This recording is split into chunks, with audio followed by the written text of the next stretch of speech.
All right, welcome back to the Sweet Pea and Bam. Bam and Sweet Pea? Sweet Wow, Pea I'm and blanking. Bam podcast. It's been a couple of days since we've recorded last. But anyways, I'm Sweet Pea or Susie. And I'm Bam. You're gonna blast people so your ears out. Welcome back for another episode. We're excited to have you guys here with us, talking about a subject that we love to talk about and we've been asked about so many times in the past. Indeed. I would say this podcast is mainly about faith and relationships. And we're going to have a combo episode because we're going to talk about how we met, which is a combination of both of those. Oh, yes. I was like, what? Okay, yeah. How about we start with what was your first memory of me?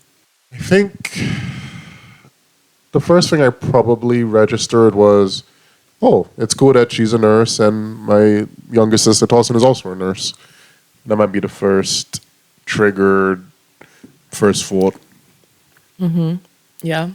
Just I'm a nurse. That's your first memory of me. Well, then I guess to give some context, so me and Susie met at a church convention, camp meeting in 2019, 18. 18. And before me and Joshua went, my friend, one of my best friends, Joshua, we kind of told each other that we're going to go out of our way to be outgoing and try and be friendly with people, try and meet people, put ourselves out there. So with that context, when Susie said she was a nurse, I was like, okay, I can start a conversation with this woman because I feel like there's some things in common, at least from what Tossin has told me, that we could talk about. I see. Yeah, my first memory and impression of you was that, wow, this guy's really nice, like suspiciously nice. Like, why is he so nice? I was kind of jaded at that point, and felt like, I don't know, I felt like men had something out. You know, they just had ulterior motives, and weren't just like honest. I don't know. I was just very cynical, I guess, at that point. But I was very interested in the fact that you were so nice and like curious to see if it was like really genuine. Going back a little bit, the first time that we met was actually, again, I feel like it was God. I met a friend of Bam, one of his friends, randomly. I was in the bathroom washing my hands. She was washing her hands. And she commented, I think, on my skirt and said, oh, I like your skirt. And I commented back saying, oh, I like your dress or whatever. She introduced herself and said she was from London. And I was like, oh, wow, her name was Dammy. And so anyways, we talked to each other, whatever. And then we introduced ourselves and then went our separate ways. And at this point, I knew like maybe one or two people from London, but not really a whole bunch of people from London. So we went our separate ways. Church, I believe, was starting. I went down. All my other friends were, at that time, kind of in relationships, you know, kind of busy. And so I was kind of by myself. But the funny thing is, and I feel like this is such a cliche thing, I actually saw a reel the other day about people making fun of this, that Christians meet the person they're supposed to marry when they're like, I'm done with relationships. I'm just going to seek you, God. I'm not.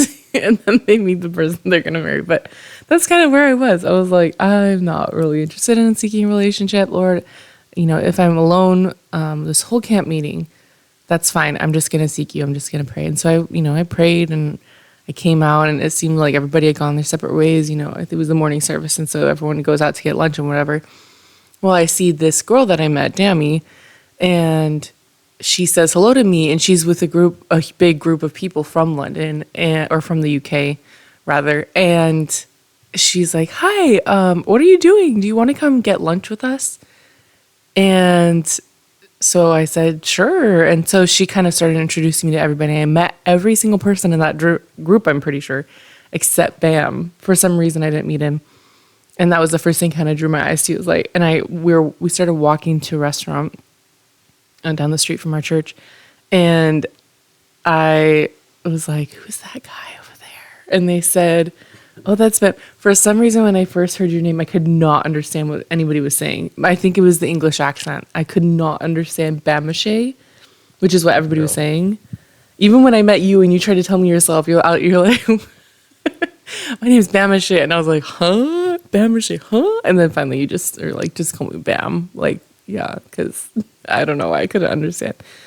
So yeah, we walked to the restaurant and I ended up sitting diagonal from you at a little booth in a Thai restaurant. It's a great Thai restaurant in Portland, actually. And that's where the conversations kind of started. So that's kind of how we first met. That's like my memory of it, at least. Yeah, it's good memories, and we still go to that Thai place till today. You know, and it's a cool little like stop on the journey to where we are now. Yeah. So I think we were pretty fast friends when we met. I think we had a lot in common in terms of our spiritual walk. I don't know. We just started hanging around a lot together. Like you said, a lot of your Portland friends were either newly married or maybe working that weekend. So you kind of had a lot of time to hang out with us, which I guess is God's providence. He orchestrated that. So you took us canoeing on the river or kayaking. Yeah. Sorry, we went to the beach with Lola and a couple other people. Yeah. Yeah. It was nice. So it was the summer after I graduated nursing school. So I had I hadn't taken my NCLEX, so I was basically a free bird. And so I kind of took you guys around everywhere. We went to the beach, we went kayaking, we went to different restaurants, I believe. We went and watched a movie. True. Just different things. Basically, I believe from my memory, if my memory serves me correctly, we met on a first Sunday of camp meeting. We didn't hang out that Monday. I remember because you and Joshua went to Walmart, and I said hi to you after the Midsummer concert, which was on the first Monday of camp meeting or that convention of our church. And I went and said hi to you guys, and you were like, guess what? We went to Walmart. And I was like, whoa, cool. So I don't believe we hung out that day. But the next day after church, I don't know. It literally was God, because I'm not usually the type to do this. Or you are walking to Safeway to meet Joshua there to pick up something or whatever. I saw you walking as I was having a conversation with a friend, and I was like, hey, let me stop you there. I need to go. Anyways, I ran after you and was like, hey, where are you going? I don't know why. I think I just was like, this guy is so nice. It made me super curious about you, and I wanted to know you better. But in my mind, it was not necessarily like, oh, I like this guy. He's so cute. Oh my goodness. Because like you said, you were kind of on a break from relationships at this time. Yeah. You would have told anybody you're not looking for a relationship. Right. And it was just like, wow, this guy's so nice. I want to be friends with him. I want to get to know him. And so I ran after you. I was like, hey, where are you going? And you're like, oh, I'm walking. So we ended up walking together. And I think from that day forward, we were together pretty much every single day of camp meeting, which is 2 weeks for context for people who don't go to our church. But yeah, so we became friends really fast. And people, by the end of the 2 weeks, people were like, what's going on here? Yeah, it was very suspicious. And I think it was very innocent, from both of us. I mean, I don't think we were trying to tell everybody, oh, hey, look at us. We're so buddy-buddy. We're going to be in a relationship. We didn't really speak about getting into a relationship till the very end of that 2 weeks. And it was, I don't know if we have it in our notes here. Well, I guess it is. So through a series of events, this 2 weeks was coming to a close. I was going to be leaving the country, and it wasn't clear what my intentions were. So I believe, Susie, you and Joshua had a conversation, and the what's the word? The reason of that conversation was basically what is Bam thinking? Does he see this as a friendship? Does he see this as more than a friendship? You mean between me and Joshua? Between you and Joshua. No, it was more like me and Joshua were walking. He was going to be leaving, I believe, that day or the next day. And I think I randomly asked him, oh, do you like anybody? Because I'm just nosy like that. And he was like, no, not really. But, and then I think he also was like, oh, I'm leaving. And he's like, it's just going to be you and Bam. Because from the whole 2 weeks, it was at least, for the most part, you, me, and Joshua. And then sometimes there'd be other extra people as well. But we were kind of like a little trio. And he's like, oh, I'm leaving. It's going to be you and Bam only. And I was like, yeah. And he's like, what do you think about that? I was like, well, I don't know. He's like, are you looking forward to that? Or something. This is obviously paraphrasing because I don't remember word for word, but he's essentially like, oh, and he's like, what are you going to do about that? Like, or something like that. And I was like, well, I'm not going to do anything. If he wants to do something, he wants to, but it's in God's hands. I'm not chasing after anything. Okay. So I think that was a catalyst for him to have a conversation with you. Oh, interesting. I thought it was more, well, so he was kind of the brains behind the operation, it sounds like. Maybe we need to get him on this podcast to hear his side of things. Yeah. But then, so from what happened from my perspective, then me and Joshua had a conversation, and he was asking me, what are your feelings for Susie? Where do you see this going? And I think I kind of told him, kind of similar to you, that I wasn't really pursuing anything. I didn't really feel ready for marriage. I mean, I think I'd actually told Susie that just while we've been hanging out, previously, that I wasn't really looking to be in a relationship. You were scared of marriage. But not as like pushing her away, but we were just kind of talking about a bunch of stuff. And I was like, yeah, I don't see that for myself right now. But I think Joshua kind of made this point, which is, it's a good way to look at life in general, that, if you don't pursue this, what if this is happening for a reason? What if you and Susie meeting at this time, it's not an accident and God is leading you together? Yeah. And would you want to regret that decision? Mm-hmm. So then I thought about it, and I was like, I've not really met a girl that I've had this kind of relationship with. And always, I've been to camp meetings before, but this was something special, obviously. So I decided to pursue Susie as more than just a friend. And then that led us to a certain Safeway event. Maybe we'll hear Susie's recollection of that event. Yes, I was going to teach Bam how to make cookies. Me and my family like to bake, and Bam doesn't really bake. He didn't really grow up baking. So anyways, I said, let's go to Safeway, let's pick up some ingredients, and I'll teach you how to make chocolate chip cookies, something that our family is perfected, I would say, over the years, because we've made it probably a million times. And we're walking, and Bam basically brings up the fact that I asked Joshua if he liked somebody. And I was like, he said, why did you ask him that? And I was like, I'm just nosy, I'm curious, I don't know. And he's like, I said, I just like to ask people that because I'm, like I said, nosy. And you, basically what you said was, well, you haven't asked me that. And I was like, okay, well, do you like somebody? At this point, I kind of was starting to have feelings for you, like you would be interested in you. So I was kind of scared of the answer. And you were like, yeah. And then you said, do you like anybody? And I was like, yeah. But it's like the way we said it, it was like, we like each other. But we never said that. Oh, you're the person. It wasn't explicit. No. Yeah. So we start walking, we get to Safeway, and you looked so uncomfortable and awkward and nervous and didn't know what to do. I was sweating a ton. Yes. And it's so funny because we weren't explicit about it, but then we started talking as if we were, because I think we pretty much, we'd only been hanging out with each other. Anyways, my recollection, essentially what happened was I was like, we were both kind of like, we don't know what to do, because we were both really, really wanted God to lead our relationship, because we both wanted a relationship that led towards marriage.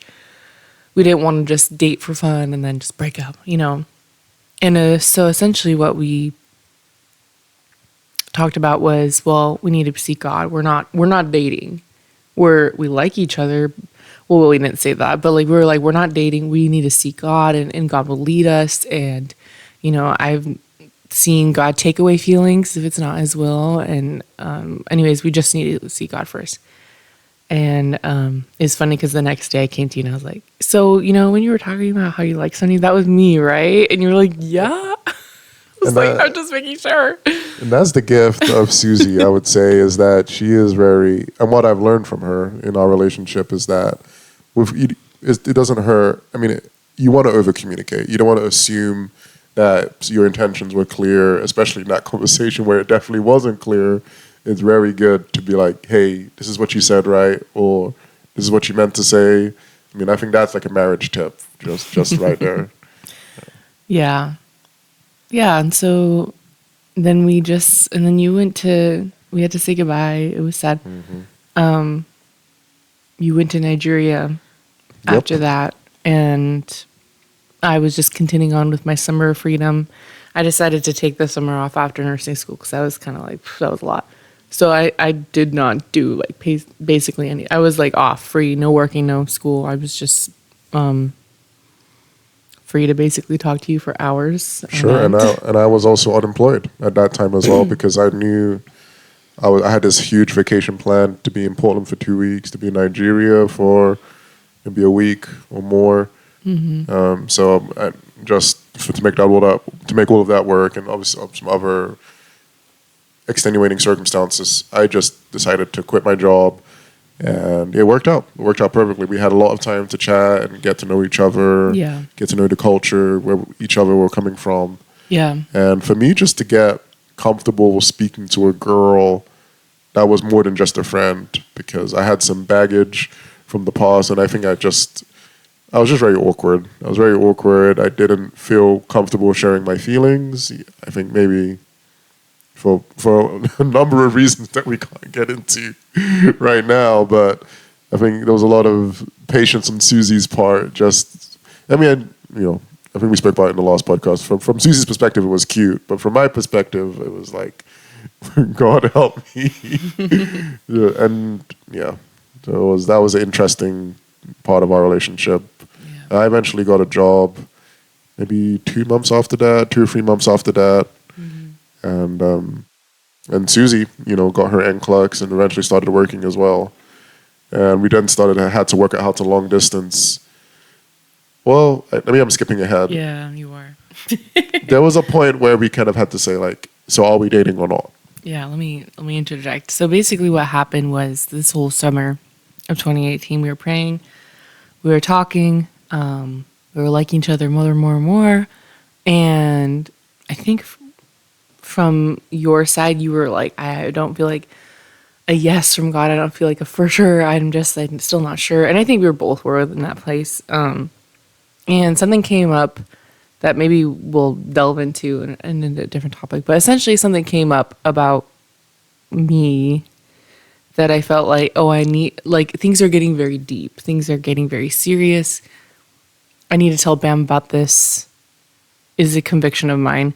Anyways, I need to tell Bam about this because if I don't, and if I leave it for later, it's just going to cause problems. I feel like when you're starting to see yourself get more and more serious, you should really be honest about certain things that you feel like could break the relationship because you'd rather it end before it gets too deep than, you know what I mean? Anyways, sure. So I had this time, I sent a video to Bam and I said, I have this conviction of mine and I know that it's maybe not popular and maybe you'll never talk to me again. And I fully expected him to never talk to me again. And he came back and said, well, let me pray about it. And yeah, maybe it's best for you to tell how that prayer went. That made you feel like sure that you wanted to date me, or assurance from God, rather. Well, it's interesting hearing you speak about it because I didn't realize those two things were connected. But I think this was really like a test of my faith at the time because like I didn't have this conviction that Susie was sharing with me. So it was like, well, God, you need to tell me, also that this is going to be like, if this is what you want. And I mean, that led to a specific moment for me where I was at a Friday prayer meeting and I just had a lot of fear about this relationship. I didn't want to get it wrong. I didn't want to marry somebody that God didn't want for me. I didn't want to lead Susie on and lead her in the wrong direction and break her heart. So I had all this in my head, and I also had the cultural side of things where, at least in my branch of the church we attend, you kind of had to let the ministry know, or kind of carry them along if you would wanted to date someone. Mm-hmm. And in my head, I was like, there's no way I'm going to talk to anybody about this. Like, I was like, it was kind of like a stumbling block in my way. But I was praying about this and like, God, if this is you, show me, let me know. And then I felt while praying that Friday evening, I might have been singing songs, that I just had a peace about it, just from when, and I didn't have it before. And I just had the courage to speak to my local pastor, Brother Ola, and say, hey, there's this girl in Portland that I'm talking to, and I think you should know about it, and it's something that could lead to marriage. And for me, that was like, I feel like something has changed. Like a door has been opened, which wasn't previously opened. Yeah. So,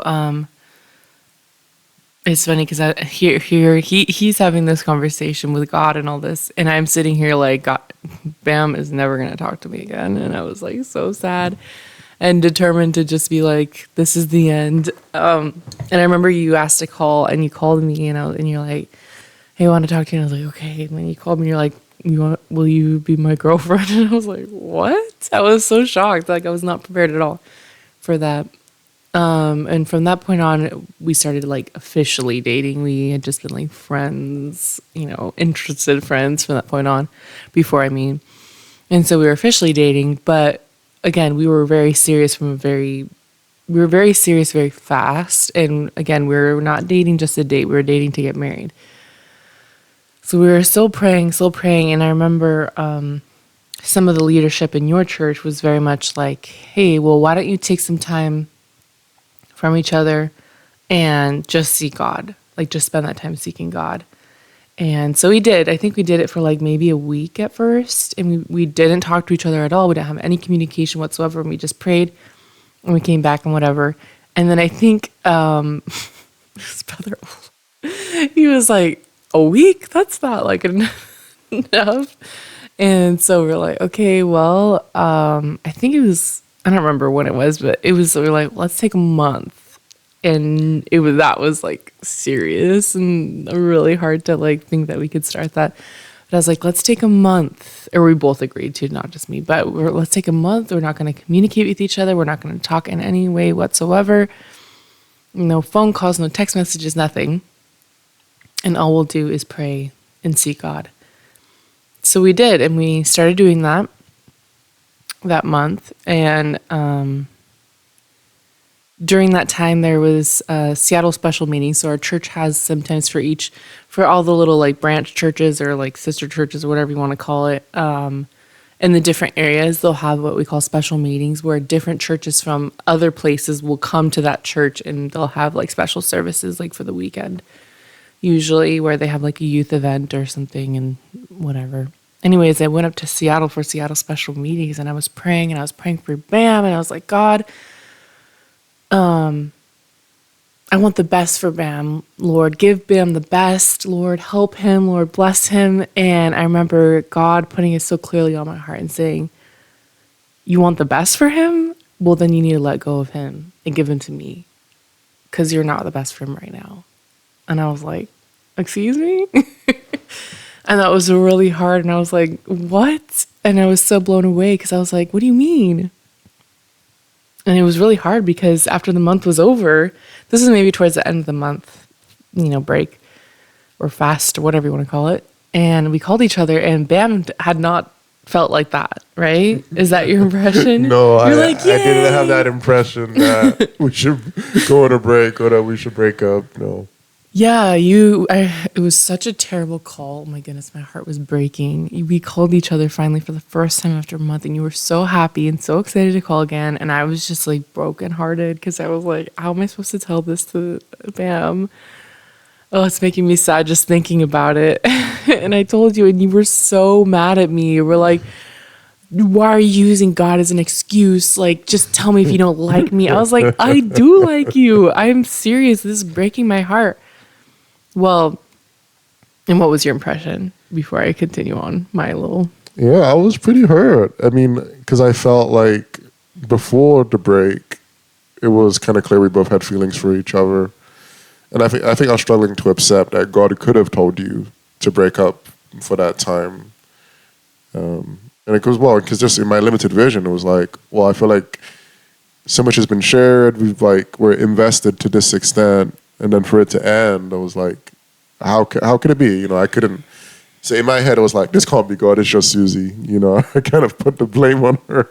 But we can testify that it was God. There was things that needed to be worked through. Yeah. I mean, probably your best place to speak about that. But did you still feel like God, that it was God's will? But I feel like you told me at one point that you're like, yeah, I felt like it was still God's will, but I was just waiting for you or something. I don't remember. Well, I don't know. I don't know if it's because I was cynical, but in my head, I was thinking that God is behind it, but it doesn't mean He can't force us to do His will. So I was like, I believe God is in it, but Susie can still choose to not go through with it. So I thought maybe you were feeling God leading us, but you just decided to go away from it. Yeah, it is interesting. It's a very hard part of our relation to explain because a lot of people will be like, well, yeah, how did you know that was God? How did you know it was God's will for God wanting you to get back together? But basically, hindsight is 2020, and it's so crazy how in that time there was a lot of healing that happened. There was a lot of resolutions that happened of unresolved things from my past that were not resolved. All of that happened during that period. It was not a super long period, maybe 5 or 6 months or something like that, 4 months. I don't know. I mean, that's pretty I mean, long, it's significant. considering we Yeah, probably it not is. even It known is. each other that long.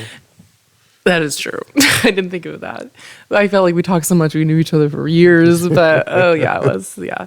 Anyways, but yeah, God really did heal me a lot, and I think that if that break had not happened, and I had not been healed at that time, it would have carried on into our relationship, and it maybe would have taken a lot longer to heal and a lot longer to resolve, and it would have, instead of it being between me and God, that struggle to heal, it might have been between me and you. Sure. You know, it might have put tension, it might have put strife. And so in a way, I thank God for that time because it really did free me from a lot of things that I felt like I just wasn't healed from, you know, mentally and emotionally and whatever. So, yeah. And so it's funny because we kind of would still talk here and there, but I felt like I was just like, I felt like God told me to give you to Him. And so I'm just like, trying to put the brake pedals on because I knew I still liked you and vice versa. Like we still would talk. The funny thing is I got a job in Seattle and moved up there for my first nursing job. And I was so alone and I was actually really depressed. And so our little talks here and there really kept me going, like not major depressed because I felt like I didn't really have a lot of friends that had the opportunity or the time. Not that I didn't have friends, but like, sometimes people are just busy and they don't have the time to talk, I don't know. I don't want to put anything bad on any of my friends in Seattle, but they were just busy, they're in school as well or working as well. And so my talks with you really helped me. And of course I was just a workaholic in that first year and I just worked way too much, but I think just to give the context, so we were broken up, and I think we said we wouldn't speak like every day, but we would still catch up. We would still send messages. Yeah. I was just checking on you, I think. Yeah. I don't think I was expecting us to get back together at that point. Yeah. But and I cared about you. Yeah. And there was times I struggled where I feel like I'm getting too much and I'm like, I'm worried. I don't want to not do God's will. So I would like delete WhatsApp or something for a little bit, which maybe you didn't know that, but I was just like, oh. Anyways, I remember that there then came a time, I believe in like, I don't know, April or May of that next year where I really felt like God was talking to me again. And this part is really hard to describe because it felt like a lot of it was faith. That I don't know, it's just so hard to describe, but I felt like God was almost like giving me a green light again, like that holding me back, giving you to Him was almost like He was like, okay, like it's okay now. But like that sounds so lame when I say it out loud. But like it was not just that easy. Like, oh yeah, I feel like God is saying, okay, now it was a lot of prayer. It was a lot of looking through the Bible. It was a lot of like seeing like what is a godly husband? What is a godly wife? What is a godly marriage? How do you find who you're gonna marry?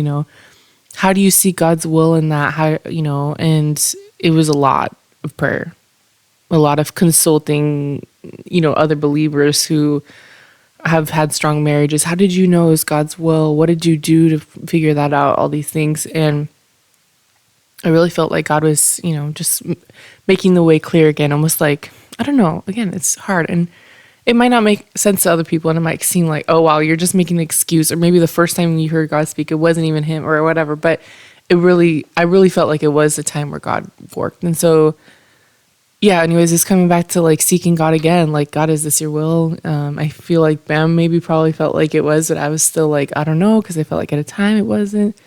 For me, not, I don't know. It's so hard to describe. But anyways, so I was seeking God, and I felt like God gave me that like green light, that okay, which again was not angels from heaven. There was no sign in the sky, Mary Bam, but it was really just praying every single day, seeking God every day, asking him again, Lord, is this your will? Not my will be done, but thy will be done. Yeah. You know, if it's not your will, don't let it work, put something in the way. And I remember there came the day when I told Ben that I'd been praying about this and seeking the word, you know, in the word of God and seeking God about it. And you were like, I don't trust you. You're going to just run away again. Which is very understandable. But I took it very seriously for that fact too, because I knew that I can't just like be jumping in and out like, oh, we're dating or we're not dating. We're dating, we're not dating. Yeah. So I was like, God, if this is your will, if this really is, I you know, continue forward with Bam, then make it clear. But it wasn't angels from the sky. It wasn't a loud voice that I could audibly hear. It was just seeking him every day, asking for faith every day, asking for confirmation every day. Not in doubt, but like just, I essentially had to keep seeking God every day. And so we started dating again, and God was in it. I feel like, you know, God was leading us. It was a godly relationship. It wasn't leading to sin or anything like that. And Yeah. I feel like that is a really big indicator of whether or not it is God's will. Yeah, and we're going to have another episode when we talk about red flags.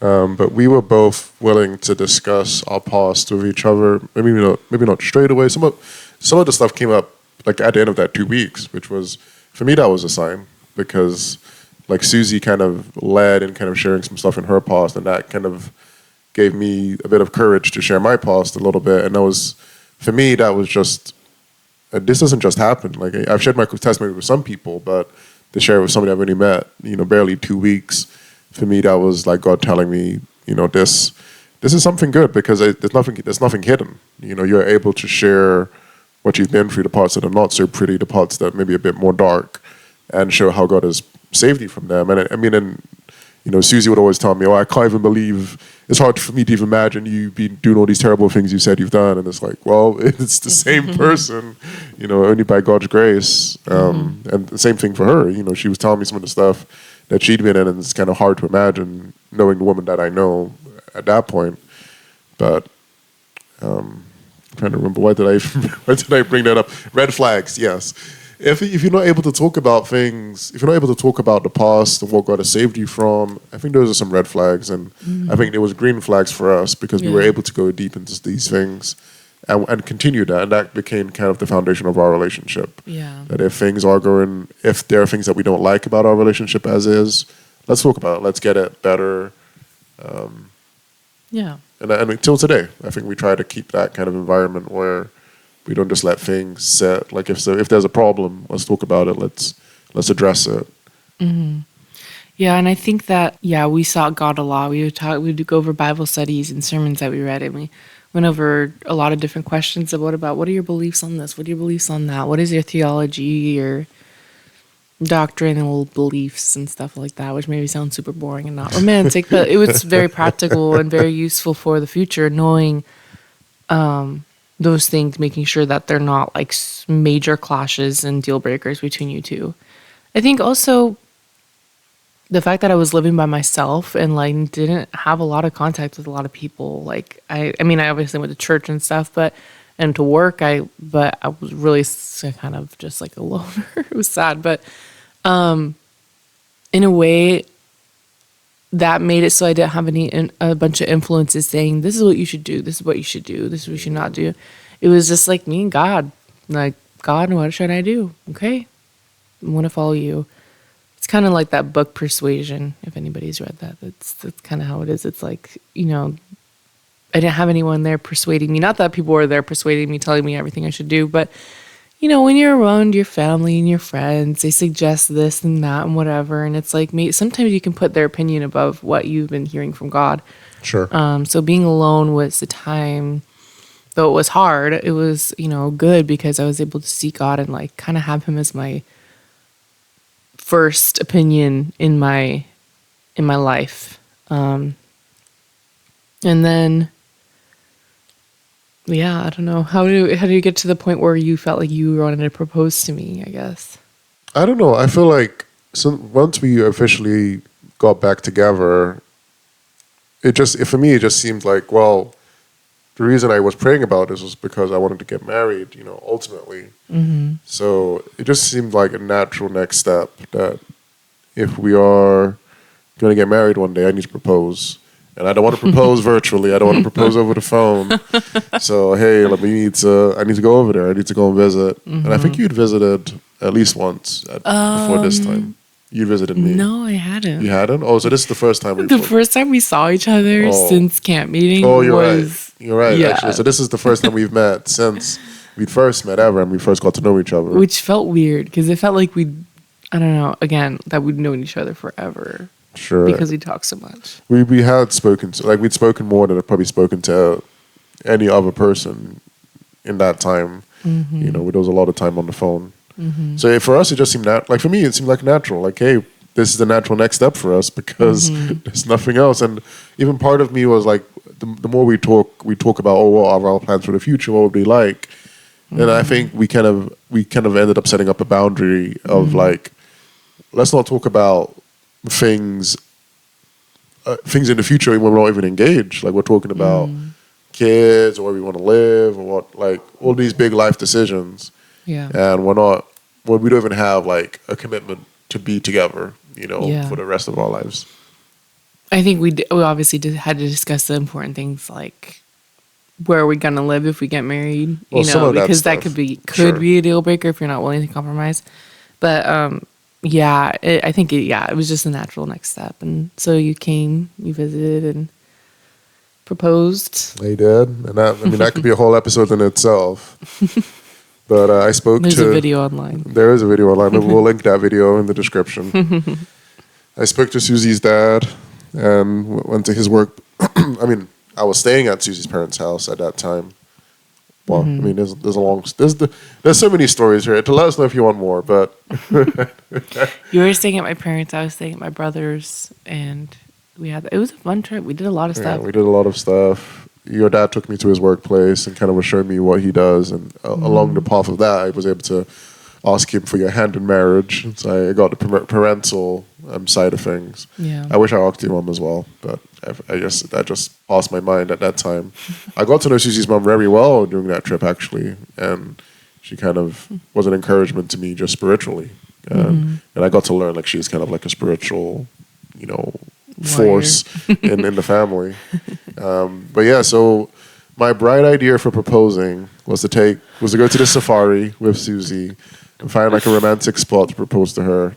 And we brought along Susie's sister Annika to help us document it because Susie had let me know that however I do propose, she would like there to be some kind of documentation. Yeah. So she was our chaperone. And she was our third wheel as well. We were trying to be responsible daters, like have a third wheel so we're not just going crazy by ourselves. Yeah.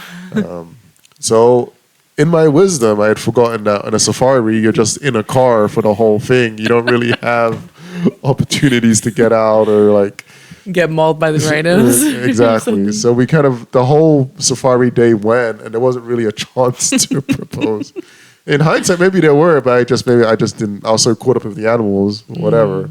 So we were actually on our way home, and me and Annika are just texting each other like, "Hey, like, what's gonna happen? Like, are you still proposing?" From Annika, I was like, "Yeah," and she was like, "Well, and I don't know. This maybe Susie was driving. I don't remember. I was driving. So me and Annika are just texting back and forth, trying to be like secretive. And then Annika just kind of randomly said, "Hey, can you just pull over here?" We found like a little picturesque spot. A random exit. Yeah. And God was behind that as well because we did end up finding a nice little park to be in. And Annika she was kind of like my wing woman, basically. She without her, this might not have happened the same way. We would have got married eventually. We would have got engaged eventually, but maybe at a different time. I don't know. Yeah, you did wait till like the last second. I think that was like second to last day or something or whatever. Of the trip. Yeah, and the funny thing is, for context, is Bam, when he came the first day, he was like, I came here to propose to you. And I was like, oh, like I kind of suspected. I think we like discussed marriage and whatever. But I was like, sometimes you keep that a secret, but that's okay. Yeah, but sure. then you kind of made the anticipation arise again by waiting to the last second. I was like, maybe he doesn't. You're like, so when is it? Maybe he came and he decided, nah, I don't want to marry you. Yeah, it's so funny. Again, going back to the like feeling like God leading throughout the whole thing and like seeking him always. By the time I didn't suspect it during the safari, but when Annika randomly told me to pull off to a random exit and I was like getting out of the car and she's like getting her camera and whatever, I was like kind of like suspicious, kind of like, I think I know what's happening. And I got out of the car and I was again just quickly whispered a prayer and I was like, God, are you in this? And he was like, I'm with you. Like yes, this is, I'm with you. I'm approving of this. I don't know how you're going to say it, but and yeah, so that was the proposal, and then COVID hit, so we didn't get married as soon as we wanted to. But we'll go into that later, a different episode, because that's a whole nother long journey of faith and things. So, yeah. It's I don't know. I'm trying to think like how can we even end this episode? I mean, obviously there's more to come. We're ending on how we got engaged. Join us for part 2. No, I'm just kidding. Well, the kind of not. There is going to be a part 2, right? No, yeah. The engagement period was definitely a whole part 2. But yeah, So- it shows you God. It's possible for God to give you a confidence and like an affirmation that you are on the right path. It might not be a sign from heaven. It might not be a fleece like Gideon. Yeah. But I think he still speaks, and I definitely had an assurance. That prayer meeting was a big like landmark for me, and then just our relationship, the way it progressed. I could tell that we both wanted to do what was best for God first, and then whatever we did between us, it would be the fruit of it. Yeah. So, and it works. You know, you guys can do it too if you want God to be in your relationship. You know, it's possible. You know, not just what your church does, because I think that was a big part of it as well. Was not just what our pastor says or what our parents have said, but really seeking God personally. Yeah. So yeah, join us for the next episode to see how that engagement period went. All right, yeah, and I guess what's the word? Sneak peek it involves immigration. All right, Oh, a yeah. little teaser. But yeah, well, we made it. Yeah. All right, thanks for joining us. Yeah. We'll see you later. God bless. Bye. Bye.